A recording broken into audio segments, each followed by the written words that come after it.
in five, four. Welcome back to Lost Legacies. A Hidden City Book Company production. I'm Matt. And I'm Sam. How's it going, Sam? Good morning. Good morning. This is different. Yeah. This feels weird. I feel like you can see it in my face that I'm like tired. Possibly. Yeah.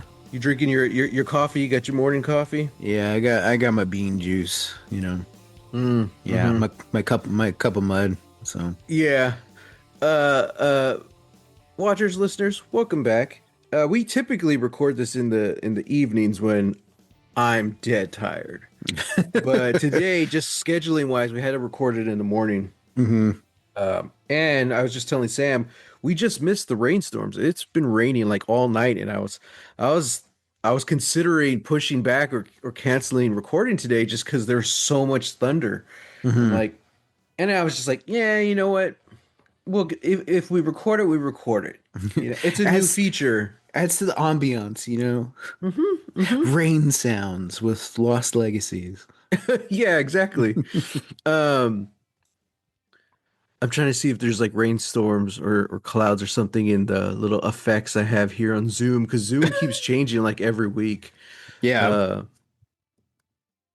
but oh yeah, also I was very disappointed to edit the episode, last week's episode, and see that my screen wasn't mirrored. Oh, really? So it was mirrored on our recording, but not in the final edit. Oh, that's I lame. think, well, that's so I cut it because we That were was the whole talking about point. parallels universes for that Yeah. movie. So I flipped everything. So I had the backwards name for no reason. Wow. So I was like, oh man. Lame. So, oh look, see, there we go. Rainstorm. Oh, rainstorms. Yeah. Nice. Okay. Nice. And then after every rainstorm, you get the rainbow. Wow. Yeah, so Sam, what's good? What's happened this past week? Yeah, I'm trying. Olivia Rodrigo released a new song. Yeah, The she Cure. did. And of course, just like last time, I like this one a lot better than the first one. Yeah. The music video was, I loved it. I really dug the song. I'm like, this, you lead with this. Lead with this, Livia. So, Yeah. yeah. No, yeah, I really liked it. I like there's a lot of like musical inspo that's going on in that one. And a lot of people caught that too. A lot of people were just like, this sounds like Everlong. It does, big time. Yeah. Yeah. And I was like, okay. But I texted you too. I was just like, sounds like Everlong, but then like shifts into the end to like Smashing Pumpkins, like 90s Smashing Pumpkins. I'm like, that's rad. I like it.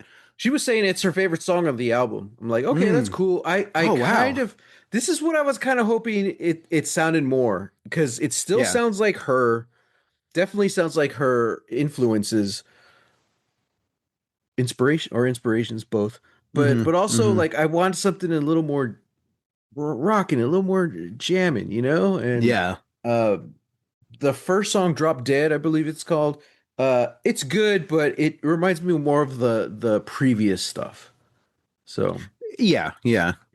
which I was kind of expecting, but like I push us forward.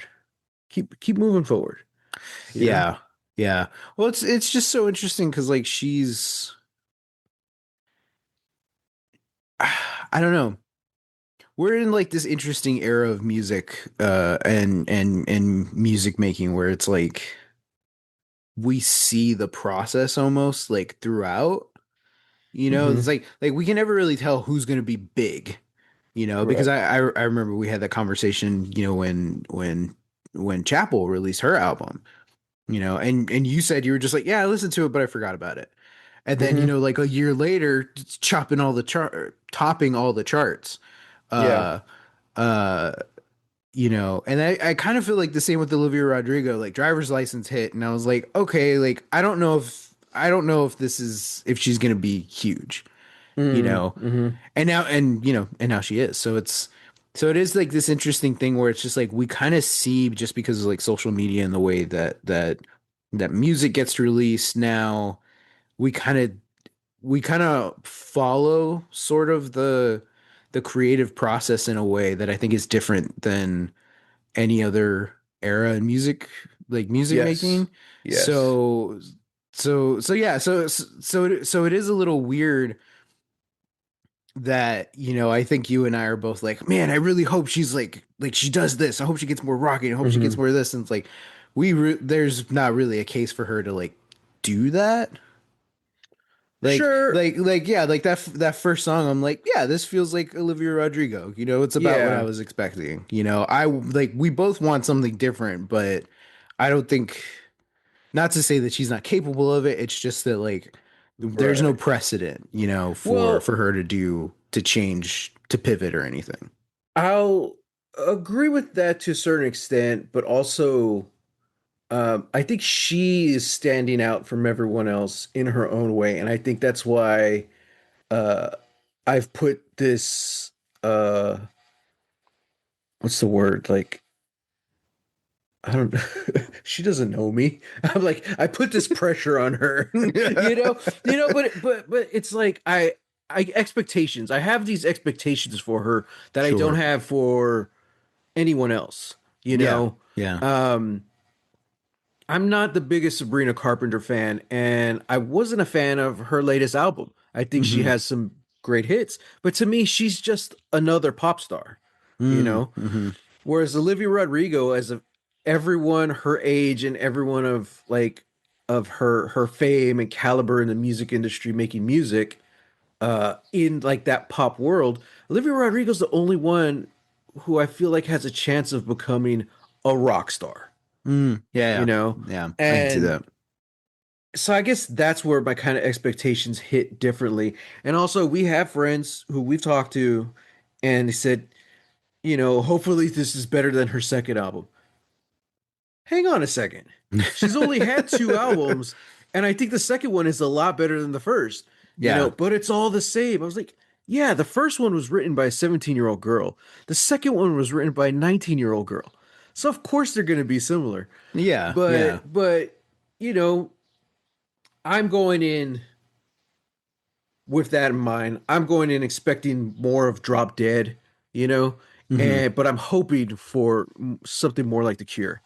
And uh yeah, I don't know, especially because she is so open about the music she loves and her influences. I'm like, I want to hear more of that in the music, you Yeah. know? So Yeah. I'm like, okay.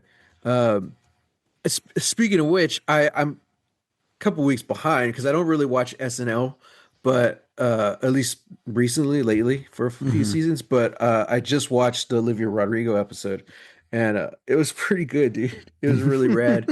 But there's this one they did. It was like I think I sent you the one where like she's like in that bug prison. Yeah. Yeah. I was like, dude, this is awesome, man. Like, I don't know what they're smoking over there, but like it's like they've been doing all these really like just bizarre sketches, and I Mm-hmm. really like it. It's Uh it's the youngins. It's all the younger like comedians. I feel like bringing, you know, it because is I don't know what because they don't make them social media famous. We never see their faces, but I don't know how much the writers' room has changed in the last couple of years. yeah, You yeah. know, because I'm like, it's not just like the casts are really good, of course, but like just the ideas for these sketches. I'm like, what the hell is going on? I love it. But the one I was gonna mention real quick, it's not the best sketch, but they do one. It was like a kind of like a soap opera. And basically, Olivia Rodrigo is pushing like all these rich people down the stairs.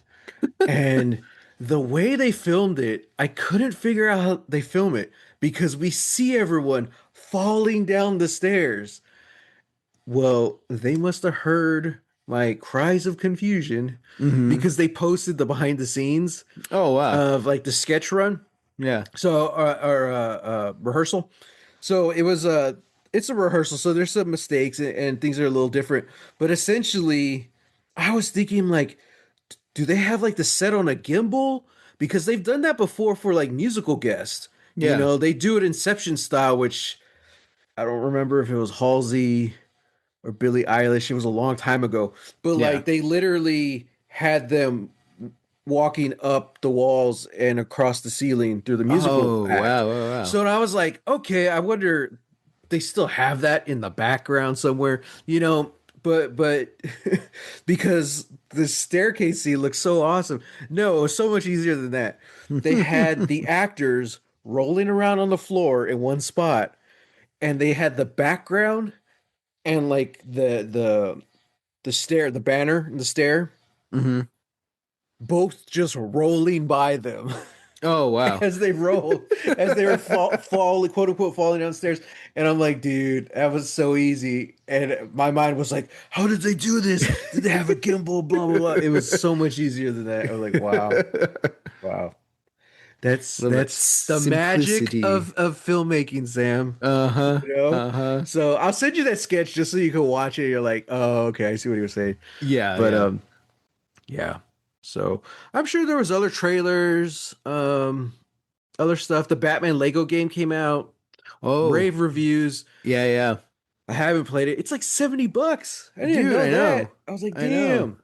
I'll I play it sh eventually. I showed the trailer to Kat Hmm. cuz I had it and I was just like, "Hey, like, you know, for like Christmas or my birthday, maybe, Get this for me. you could get this for me." And I Buy the showed her game of the year for me. buy the game Yeah. of the year for me. The best Batman game of all time that ever was Hmm. or will be. And I showed her the trailer and she's just like, "This is fun. Why do we have to wait for your birthday? Like, let's Right. like we're going to get it. So at Dude, some point soon we'll get it." there are some people they're saying like this is the best Arkham game Yeah, because they yeah. essentially just got everything that worked really well in Arkham. Yeah. They threw it over here. There's other things that they've talked about which isn't as good, but like for the full package, they're like, this might be the best Batman video game. Kind hmm of how we were saying the best Batman movie is the Lego Batman movie. Yeah. I'm like, yeah. Yeah. Yeah, like as far as like the distillation, like the distillation of like the mythos and Hmm. being both like a critique but a love letter of Batman and the Yeah. lore and the history and all that. It's like, yeah, man, the Lego Batman movie rules. It's Yeah. just so good. The Dark Knight, Dark Knight Rises, Batman Begins, those are great, but those are Christopher Nolan's Batman. Yeah. That's his vision. Yeah. That's built on what the comics did. Same thing with Zack Snyder. That's his. Tim Burton hmm has his. But Lego Batman was like, no, this is Batman, all of it in one. And of hmm course it's done like through a comedic lens, but like it's still well, you said it best, a critique slash love letter. I'm like, yeah, it's Yeah. rad. So Yeah. yeah. Batman and Olivia Rodrigo. That's what's up this week. So Uh-huh. And speaking of a critique and a love letter, man. let's talk about the movie. Let's talk about why Yeah, we're here I was this just early saying, in the like morning. I feel like a 12-year-old kid again. Talking about Lego Batman. Talking about Lego, but hell yeah, dude. So this week we're talking about Mm-hmm. Damien Chazelle's, I believe this is 2022's Babylon. Mm-hmm. If I Googled it because I was looking for wallpapers, I found pretty much only these images behind us. It was all this one party scene. Yeah. And then Babylon AD starring Vin Diesel. I was like, oh, nope. Oh, we gotta bring that to the pod, man. Oh God, I never saw it. I So, did. I saw it in theaters, and I still can't tell you what happened. well, when I was looking up parallels and kind of doing some research after we watched it last week, Oh yeah, yeah. it was showing up on lists like underrated sci-fi gems or weird sci-fi gems. I'm like, I don't know about parallel, I would say but weird for sure, but not not underrated. underrated at all. I'm Yeah. surprised it has like an 81 Rotten Tomato score. But the movie that kept popping up on the list was Jupiter Ascending, which I know you have Wow. watched. I have Mm-hmm. not. I just So, rewatched it actually, because like because they re-released Speed Racer in theaters oh at yes. IMAX. Hmm. And we don't have a true IMAX screen, and they only were releasing it in true IMAX screens. Mm, Um, and the closest IMAX is like 30 minutes away. We gotta like drive to another state to go to it. hmm. Um, but yeah, yeah. So I couldn't enjoy the cinematic reappraisal of Speed Racer with everybody else. So I threw on Jupiter Ascending. Uh, and, Interesting. Okay. and honest, and on, I'm this is my hot take is that it's good. It is Yeah. good. You know, it's wild, it's crazy, it's zany. It's got like an equal measure of like Star Wars prequel energy, but kind of mixed with like the more like the weirder parts of like the Matrix sequels. Mm, Um, it doesn't make a lick of sense.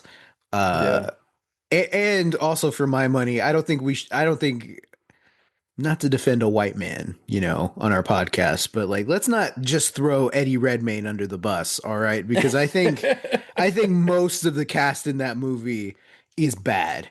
And I think Yeah. they're miscast, and I think they're all Yeah. doing career bad performances. Eddie Wow. Redmayne is just of like the villainous characters, he's like the most fun because he's the most outlandish and wild. Hmm. The other ones that are there, I'm like, you're just boring, you know. I don't believe anything Right. you say. So yeah. Well, But put anyway, it on the list because I haven't watched that one either. So maybe we'll get to it one day. yes. Um, One thing I've thought about putting on the list was Cinema Paradiso.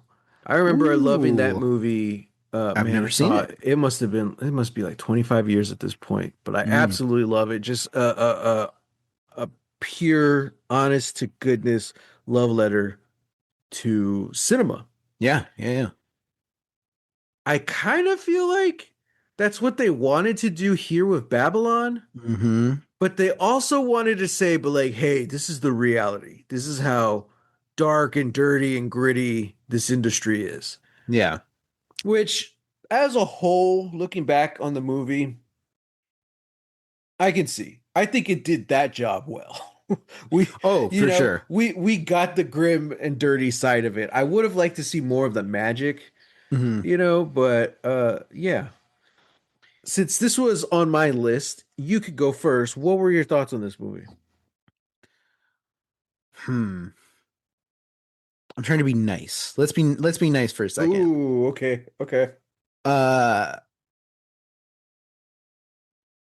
there was there were multiple moments while I was watching it where I was like, okay, I get what you're doing. Let's try and do Hmm. something. You know, Hmm. let's move past this. And then there was, I think there was the things that I appreciated about this was sort of those moments where it's like we're gonna show you the reality of the situation. Like we're gonna show you. I think Hmm. my favorite parts are when they're filming all of the movies in just an empty field and they're Yeah. all filming back to back the whole stretch where like Manny's going to get the camera, you Hmm. know, he steals the ambulance to come back to get the light, you know. It's all of those things where it's like, okay, cool. Like even I wasn't a huge fan of Brad Pitt's performance, but like I feel like in that stretch of the movie where he's like he's this affluent actor who's kind of just lost it. He's drunk. He's doing all this stuff. He's hey, let's go make a movie. You know, let's do all this Hmm. stuff. And you know, doing all, I'm like this, like that stretch of the movie. I'm like, this is great. Even when they're like they introduce sound, and you see Hmm. like how everybody's losing their minds over sound, and then Hmm. like, oh, that's great, that's fantastic. Now we have to cut to how hard it was for you know these people who built their careers working in silent pictures, Yeah. how difficult it is for them to work with sound, this new thing. Yeah. And like just changing all that perspective, like there are chunks in the movie that are like, yeah, this is good and I really appreciate this, but it also never feels, and maybe this is a detriment on my end because I know a lot of this. You Hmm. know, I studied film history in college. Like that was going to be my minor was going to be film history. So like a lot of this stuff I kind of already knew. So I already knew how like the golden age of Hollywood, you know, a lot of it was debauchery and drugs. You Hmm. know, a lot of it was because a lot of these actors were on cocaine or drinking straight absinthe, you know, like all of this stuff. Um, so it was never really shocking to me to see any of this stuff portrayed. Hmm. So in a way, it lost the shock value and just became gratuitous. The most shocking thing about the movie to me was the opening sequence. You know, where we Hmm. have the elephant just defecating on people. I'm like, okay, Hmm. that's one way to open your movie. Um, I figured. I mean, I didn't have a big problem with it, but like, I saw the trailers. I knew what this movie was about, yeah, and I'm like, okay, this guy's literally showing us the shitty side of Hollywood. yeah, Did he have to have elephant shit on the camera? No, no, that was a bit much. But again, I get what he was going for, you sure, know. yeah, So, yeah, that was I enjoyed it.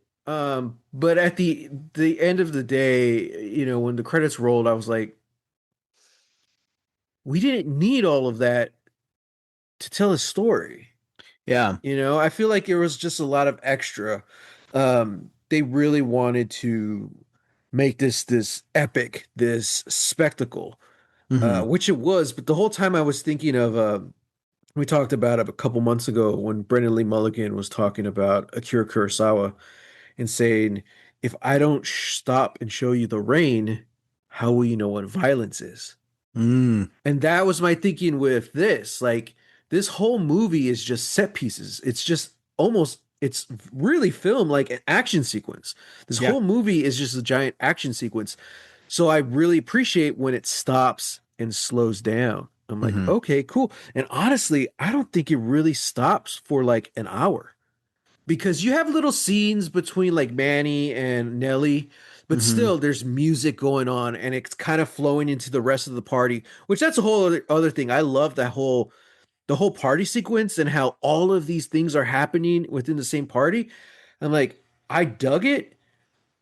Did we need it to be that long? No. But at the same time, I was thinking like I would have been really happy if the whole movie was just set at one party.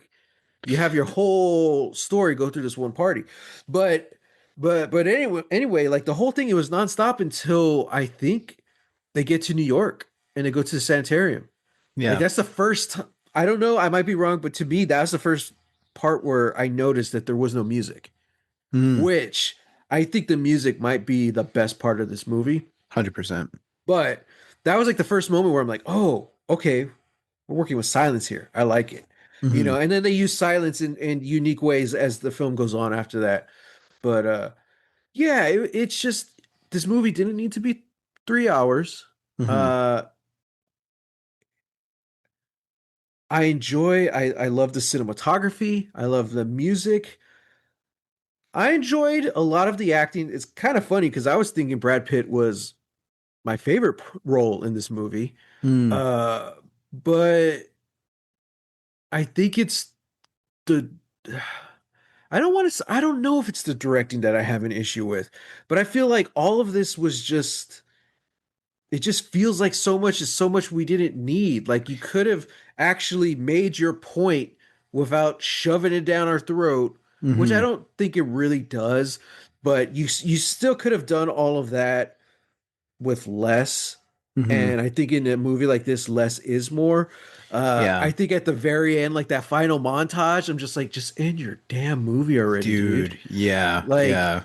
we didn't, all we needed was the singing in the rain and his smile at the end. We didn't need the whole montage with Avatar and T2. And it's like, Yeah, especially if you're not a fan of a lot of modern movies, you know, yeah. I guess that kind of leaves you, but that's the thing too. It kind of ruins it because I was thinking, oh, this would really be cool if this is how it ends, And I hmm liked like the chemical effects we were seeing with the film. I'm like, Yeah. that would be cool if the montage just leads into that in credits because then it's kind of on the audience. Well, it's up hmm to us to decide whether this is a good thing or a bad thing. hmm Whether movies are better now or not, have they continued to grow or not. Uh, but no, we get the smile at the end. So like, okay, so this is a good thing. This is a positive montage. Sure. Yeah, yeah. They should have left it to us. Yeah. And but I mean, that's just my thing. Or honestly, the way I would have done it was just cut out the whole montage and you just cut to him smiling because the actor did great through that whole sequence, through the whole movie. He was a solid lead. I had no idea this guy was essentially our lead. hmm Diego Calva. Mm-hmm. Um, uh, that final scene where he's just crying and then the camera sweeps and you see everyone's having different reactions to the movie, and then it Mm-hmm. comes back to him and he's just like like almost bawling, and I'm like, dude, that was perfect. We don't need the montage. Mm-hmm. Like, stop acting like one of the suits, Damien Chazelle. Just end the movie. Yeah. So yeah, Yeah. I don't know. I mean, like, and here's the thing too, because it's like the the premise of the movie is, these artists struggling to adapt to the times and to adapt to all of these like changing innovations. And I think to have in your final montage a lot of these movies that then, you know, have these like huge technical innovations like T2 and Avatar, to show that like, hey, like because of this, because of your struggle here, we're now able to get to here. Hmm. Like on that level, I'm like, okay, I can see that connection. The problem is that story wise, Manny's not seeing any of that. Story Hmm. wise, Manny goes into Singing in the Rain, sees the story of Singing in the Rain, which is about silent film stars having trouble adapting to the talkies, Hmm. and it's all played for comedy. It's all played for laughs. Where it's like, well, in reality, a lot of these people lost their jobs, their livelihood. Hmm. These stars, a lot of them died in obscurity. Some of them couldn't adapt as well as they thought that they could, Hmm. and it ended tragically. Um, Yeah.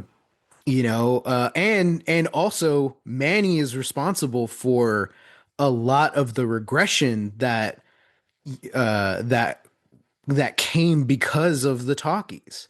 Hmm. He becomes the fill-in for the suit, Hmm. on set, where it's like, hey man, like you gotta tell this black star that he's not black enough. And so Hmm. he's got to wear the makeup. He's got to make himself into a mockery just Hmm. so we can sell seats in the South. Yeah. You got to tell, you're not really out, but privately everybody knows that she's out. You got to tell your, Asian film actress and Hmm. title writer that, like, well, we don't need you anymore and we can't use you because it's about morals. So it's like, so for Manny, it's like he's looking at the end and he's seeing this film like, oh my God, kind of reckoning with himself and his part in it, and reckoning with Hmm. this history that, like, this is so sad. This is heartbreaking. Yeah. But then you get Gene Kelly, and then you get the Singing in the Rain bit, Hmm. and he smiles and he's crying and he's like, yeah. And in this way, it's just like it's sort of this thing where it's like, and all of that pain, misery, and suffering was worth it because we got the movie magic. We got this. And it's And it's a weird thing, because it's a weird gut punch of a feeling, because it's like, I'm not sure how I'm supposed to feel. Am I supposed to feel that, like, oh, happy ending? Or am I supposed to feel like, wow, that misery, that this sucks. This yeah, sucks actually, you know? I think that's one of the good things about this movie, though. Like, you're not supposed to know how to feel, because so much of this movie is just uncomfortable scenarios, Yeah. and I think they did a good job with the execution of that. Yeah. There's so many moments where I'm like, oh man, oh, you just get this pit in your stomach. Um, but yeah, I think overall I think that's why I kind of blame it to the directing. I guess also the writing, because it's the same Hmm. guy. Yeah, he But did like both, so. there it there needed to be, I think that's where just the execution wasn't good enough. If Hmm. you're gonna tell this story about, it's a balancing act between the magic of cinema and then the dirty grime of the industry. You got to have that balance. And I feel like there was no balance in this movie. We never Yeah. really saw the good side of this. The montage at the end wasn't good enough for that. You know what I mean? Like, Yo, yeah, I yeah. don't know. Like, it's because, again, like I was saying, like all the parts of this movie separately were great. And I loved so many individual things about this movie. But together, it's like nobody knew how to put it together.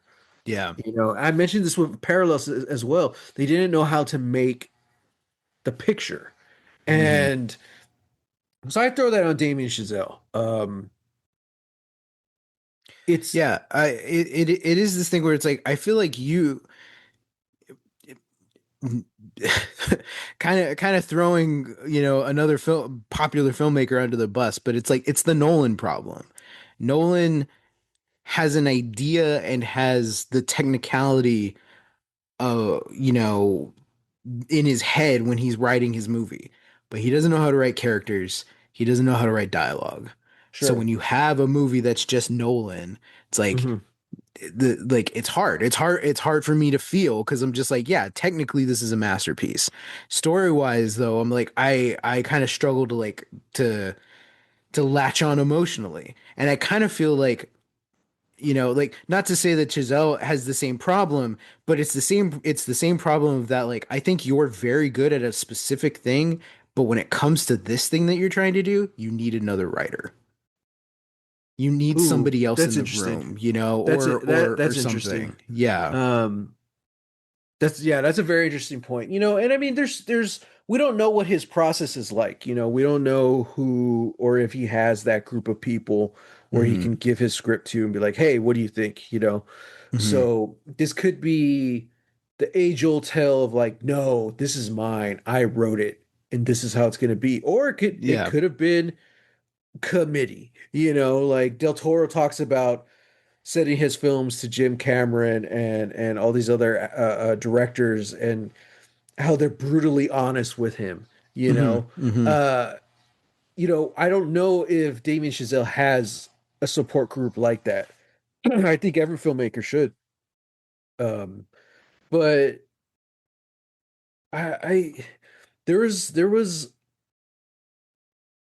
there's a moment where Brad Pitt talks about. He says he's like, you just critique and you write words, and he's like, Yeah. but you don't know what it's like. You don't put yourself out there, and I'm like, I get that. He's talking to me, you know. But at the same time, I feel like this movie did have a message, and it wasn't as bad as saying until the montage, shoving it down your throat, Hmm. And I think compared to like what well, it's interesting. I was gonna say you could kind of see him growing, Damien Chazelle, throughout the years, but then you compare this to like Whiplash, and you're like, oh man. See, and that's my thing too. I'm like, it I feel like this entire movie is shoving this down your throat. The Oh, okay, entire the yeah, entire sequence where our like four principal leads or like a bunch of characters that we know, they're all at like the rich people party. I'm yes, I'm like, okay, it's good. It's good right up until Margot Robbie starts like slamming her like fist and face into all yeah, the food and all this stuff, and it goes on way too long. yeah, And then she comes back and throws up in front of everybody. I'm like, the movie is an exercise in restraint that it fails at every turn. yes, yes. I think that's part of the issue. This movie, I think they kind of went into it with like there is no restraints because that's the story we're telling. We're like, yeah, you still should have had restraints because again, like Hmm. that whole again, it's like a set piece. That whole set piece of that one party. There's several parties throughout this movie, but that one Hmm. in particular, it felt like an SNL sketch. Yeah. Chloe Fineman was in there, and she was doing like this really like kind of stereotypical rich accent. I'm like, I get it. I get what they're going for, but I'm Hmm. like, this is like going really like It's going a little over the top. it's like it's almost becoming like a parody, Hmm. which Where like the whole uh, movie never felt like parody. Yeah, even the chaoticness and almost Looney Tune style of how we're doing all the right. silent film sets like back to back to back. It's like that never felt chaotic, or that never felt Like a parody. like a parody. Yeah, like Yeah, but the party did.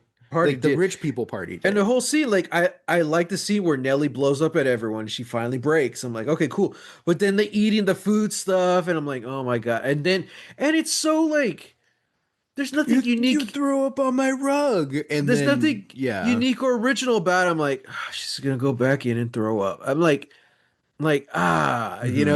to me, this is one of those things where it kind of leads me to believe like, okay, there wasn't that many drafts of this, or maybe he didn't listen to his support group or whatever, because it's Hmm. like that's one of those things where like this whole movie is an exercise of looking back at the different elements and like deconstructing it, in hindsight, and you're like, I see why he did this.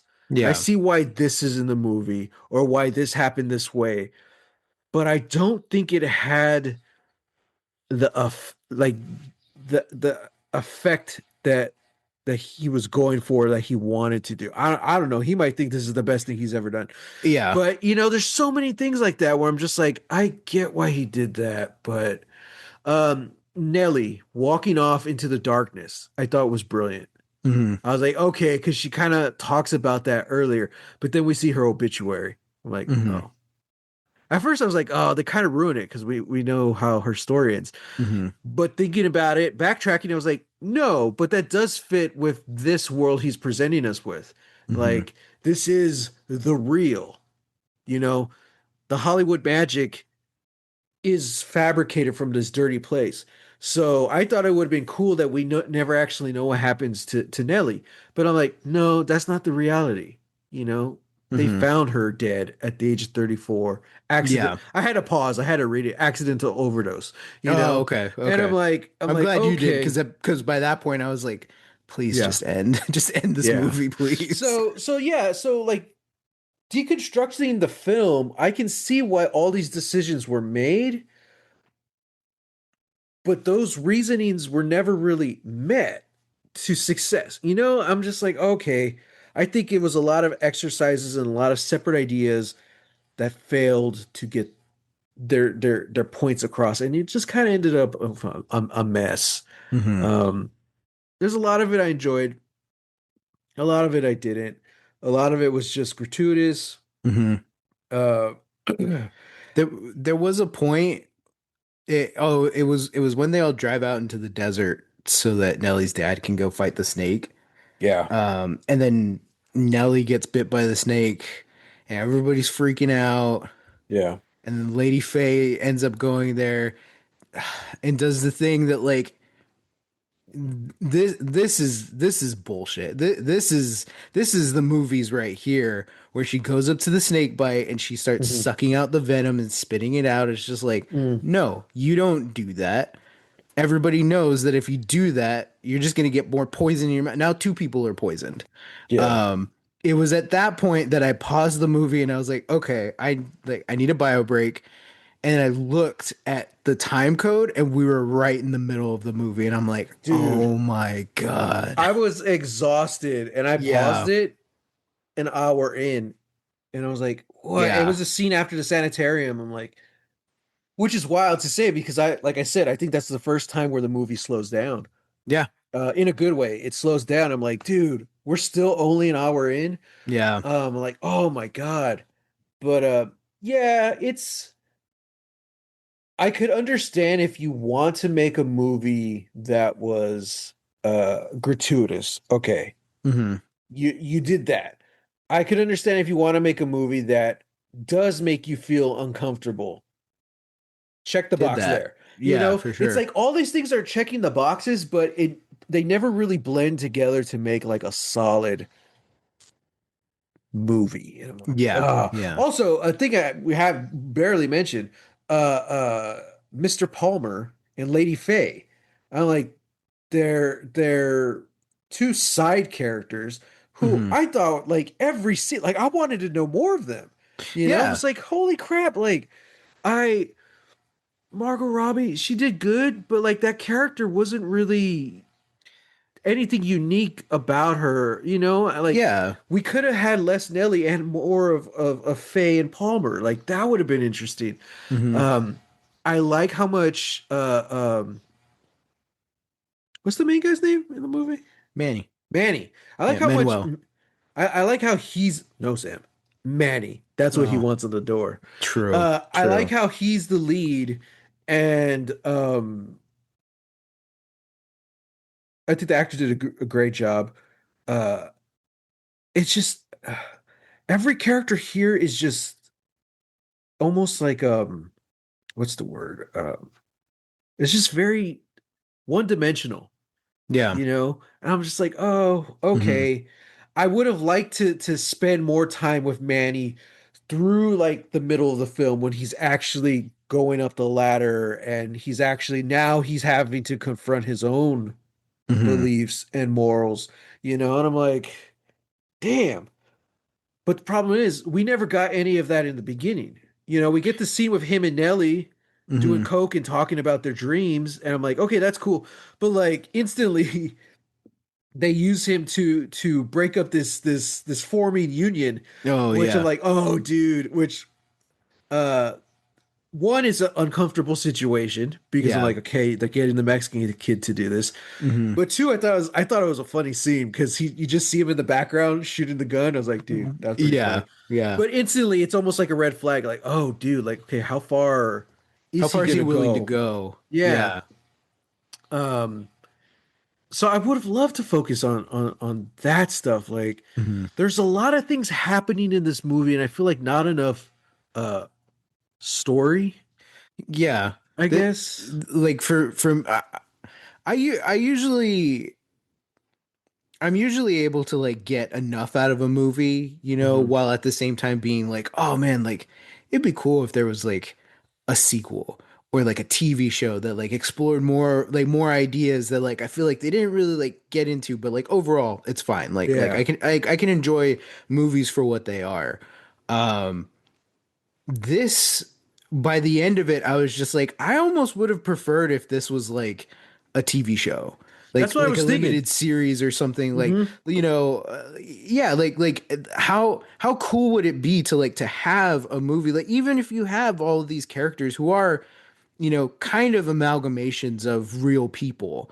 But Right. like, yeah, just put them in, just set them in the world. It's interesting because a lot of the time watching this movie, I was also thinking about Hail Caesar, which isn't Yeah. necessarily like the same time period, but Hmm. it is sort of the same thing where it's like we're a struggling film studio that's like we don't know what direction we need to go, like we're unsure of our certain like our place in the industry and in life, Hmm. because threat of the Cold War, because of these changing feelings and all this stuff.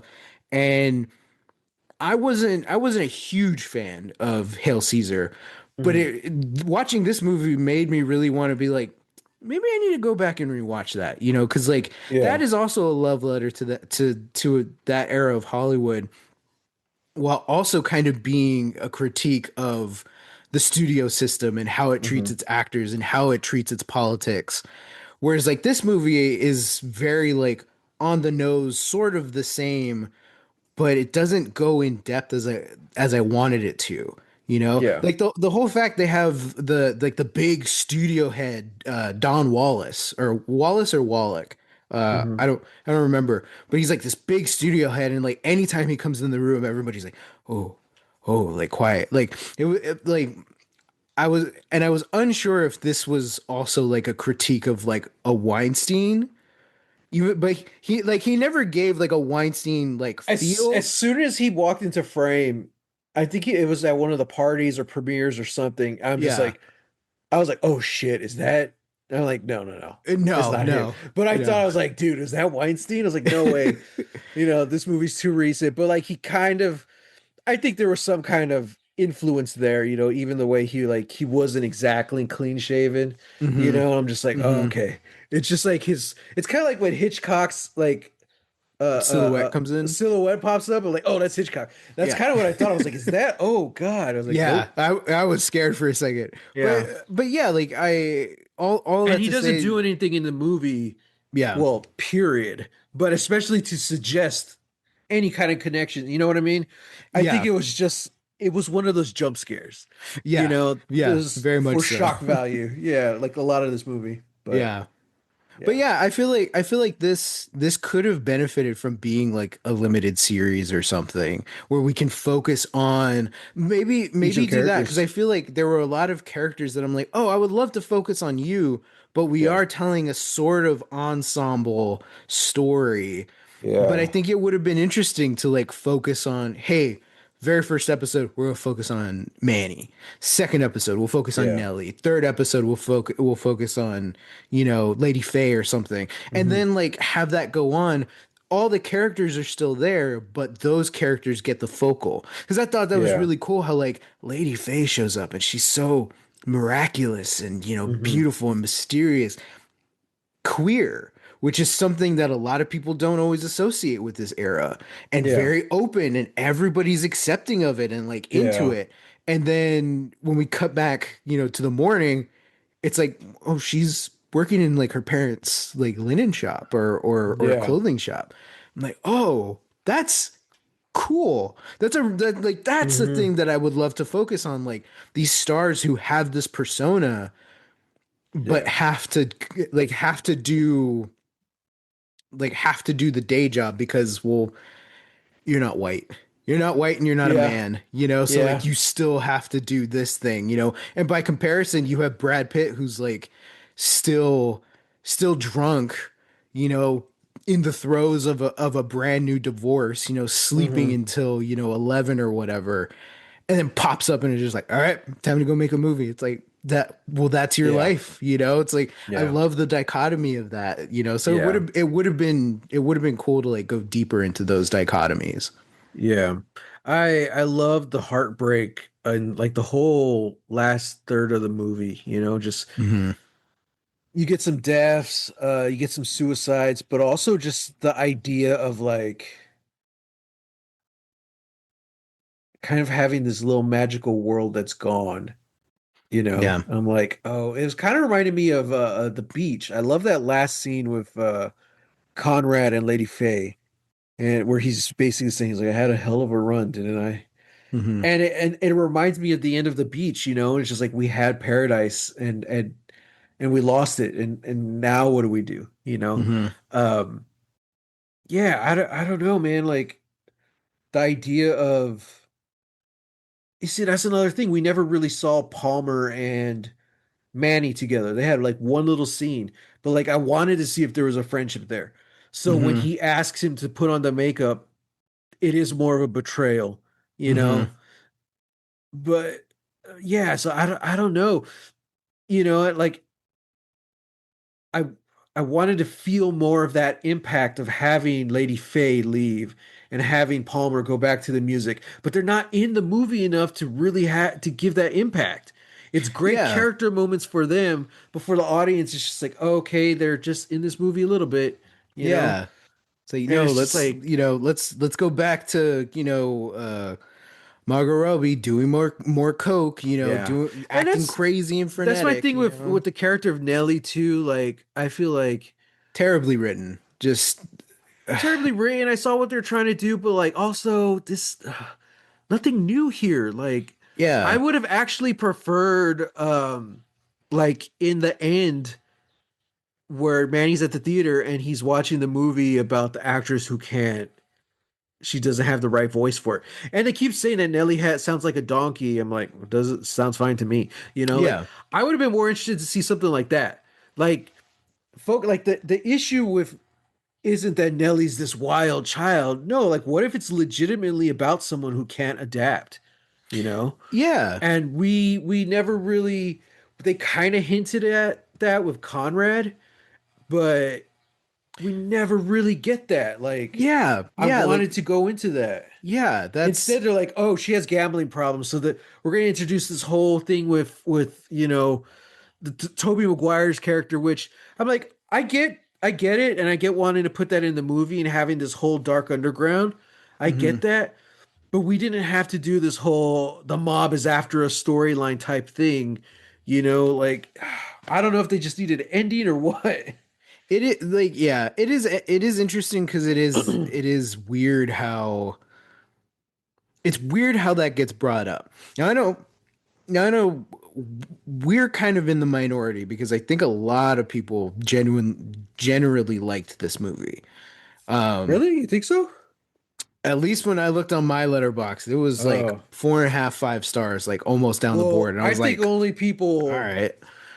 who enjoyed it wanted to go rate this one because I don't know. I mean, it was a box office flop. I don't Oh, really true. know. Is this the last thing Damien Chazelle has done? I think so. Yeah, Uh, because because I'm trying to remember when he did First Man. that was after La La Land. Okay, that was after La La. Okay, So yeah, yeah. So this was the last thing that Chazelle has done for a while. yeah. Um, but yeah, it is interesting because it's like I the movie feels like it's trying to fit all of these things into one thing. And to be fair, I'm down for a director, doing a modern epic. You know, I don't mind like a 3+ hour runtime if your story and the pacing of that story, propels it and keeps it moving and Sure. keeps it going forward. I don't need it to be, like nonstop frenetic, but like keep me invested, and keep me going. Like I definitely think that like that section with McGuire and like going into like, this thing where it's like, well, that kind of makes sense because we saw how the change was from like, hey, this is the regular debauchery at the beginning of the movie.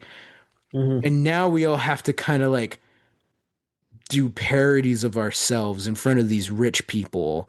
It's like, well, Hmm. this sucks. I can't imagine it gets any worse than this. And then it's like, oh no, Manny and the Count now have to go to this even seedier side of Los Angeles that feels like is birthed out of the innovations and birthed out Yeah. of the shifting of the morals, where it's like, oh, we can't just do regular debauchery at our McMansions anymore. We have Yeah. to go outside city limits. We have to go even darker and deeper. And that whole sequence is uncomfortable. And I'm like, if you saved a lot of the gratuitousness Hmm. for this, I think it would have made it far scarier and far more impactful. Same. Because I was thinking, like, dude, this is a great sequence. It's pretty Yeah. terrifying, but again, like you should have saved most because at that point we're kind of desensitized. Again, Yeah. how do we know what violence is? Yeah. We're so desensitized by that point. It's just like, okay, all right, now Yeah. what are we gonna see? You know, um, I like how he kept saying just one more level down, just one more level. I'm like, dude, this is kind of like Yeah. the whole movie. It's like we keep going down into like the lower levels of hell, you Yeah. know, and I'm like, interesting. Was that And intentional? yeah. Maybe. And maybe this is me, but like, oh, okay, we just see like a big strong man like eating a rat. Like Yeah. like for me, I'm like, wait, is that it? Like Yeah, I like know. I was everything like, else in the movie, I'm like, wait, is that it? This is where we're drawing the line of like, look how depraved we all I are. We're know. all on drugs and this muscle man's eating a rat. I'm I like, just saw a guy getting, like pegged back there. Like this muscle guy yeah. eating a rat has nothing. Yeah. Yeah. I was just like, oh, Um, okay. Like that, See, yeah, it would have sure. been wild if like we would have had a returning character be one of someone in that scene. Like, oh, we I wondered did what like happened to that how guy. yeah. I did like how Lady Faye's song from the beginning is being played in like the Mm. sex dungeon part. I'm like, oh yeah, this is the sort of like, that felt almost akin to like the Singing in the Rain song being used in like a Clockwork Orange while Alex is Oh, like beating right. up that guy. Like that Yeah. was sort of a parallel for me. But yeah, like it is this thing where it's like if this was the most terrifying or if this was the most like gratuitous part of the movie, I Hmm. feel like it would have worked so much more. Um but yeah. Oh, interesting. Because I was wondering, but that was Louis Tan at the party in the beginning when Lady Faye's doing her dance. and Mm-hmm. there's like the one guy she kind of flirts with, and then she goes to the girl at the table. That was Louis Tan, and I was like, Oh, "Is that Louis Tan?" yeah. I was like, I wanted to There- Google it to be sure, There's a but lot of that in the movie. I think Spike Jones is the sound guy yeah, in the sound well, booth. Yeah. but there were cameos, but like Louis Tan was literally just sitting at that table. But Yeah. it turns out the actress who plays Lady Faye was in Wu Assassins with him. I was like, Oh, oh, cool. which I am one of the few people who really enjoyed Wu Assassins. Um, I didn't go back and see because I didn't realize she was in there. Interesting. Hmm. Um, all in all, I mean, I'm pretty down the middle with this movie. Like, Mm, I didn't absolutely hate it, like a lot of the box office apparently, but hmm. I did not love it like Letterboxd. Yeah. So, I'm just like, yeah, it's no La La Land. No, Matt, let's face it. It's no Congo. It's no Congo. But no, it is interesting. I feel like to sum it up, Damien Chazelle, I want to say his messaging got in the way of the story he was telling. Yeah. Instead of taking us on this ride, it kind of got a little messagey, and I'm like, I don't know. I don't know. Yeah. So, Yeah. No, I um, agree. yeah. But other than that, I'm looking her up. I don't know how you pronounce her name. Lee Jun Lee, who I plays believe so, yes. Lady Faye, also from Sinners, which we recently watched. Oh, yeah, And yeah. I don't recognize anything else in her filmography. But when she popped up, I was like, that's cool. Okay, Sinners was the last movie she did, so who knows if she's Okay. doing what she's doing now. I'll put her in Um, everything. oh, she's in Spider Noir. Ooh, fun. Okay. I don't know if you want me to tell you who she's playing though. Ooh, no, because I am genuinely excited to watch that. Yeah, I Yeah. had no idea. Okay, so this is I will interesting. be watching it in the authentic black and white because Yes, Nicolas Cage even said he did his performance for the black and white. nice, So nice. now I do like the Um, color palette that they're using for that for the colored same, yeah, same. for the colored version, but yeah, black and white all the way. Okay, so next week, Hmm. no movie. We're gonna get Dad next week, hopefully. Yay! And if not, we'll find something to talk about. But Yeah, yeah, we're yeah, gonna yeah. have our week off for the movies. But do we still want to roll for the following week? Sure. You ready? Sure. That is 19. 19. Ooh, okay. We will be watching a little ditty that's sort of a crime thriller asterisk. A movie from 2024 called Things Will Be Different. Uh, I thought, I originally thought that this was by the guys who did, oh, what did they do?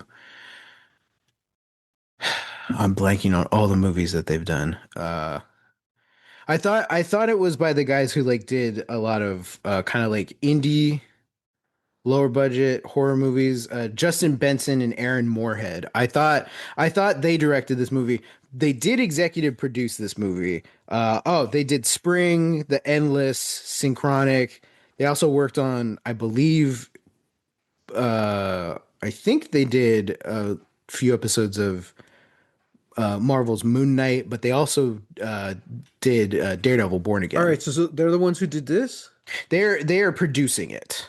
Okay, because I was gonna say I have things will be different on my list as number 19.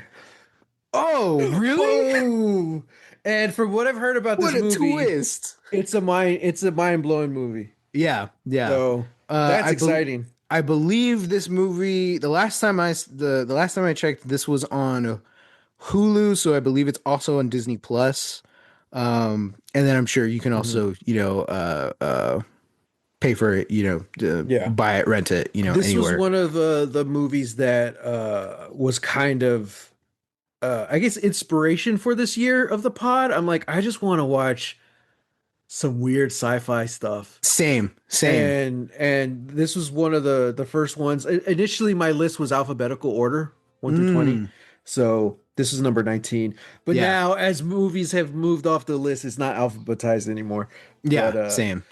Yeah, I had like, man, there's like 8 movies, maybe more, that were like, dude, these are just weird sci-fi movies that seem underrated and or that are not underrated, but it's the opposite of underrated. They just love like not a lot of people had seen. I guess so. Yeah, underrated, but they're really good, really solid. Okay. And Okay. I had like 8 of them, and that was on there. So I was like, all right, let's do this. There you go.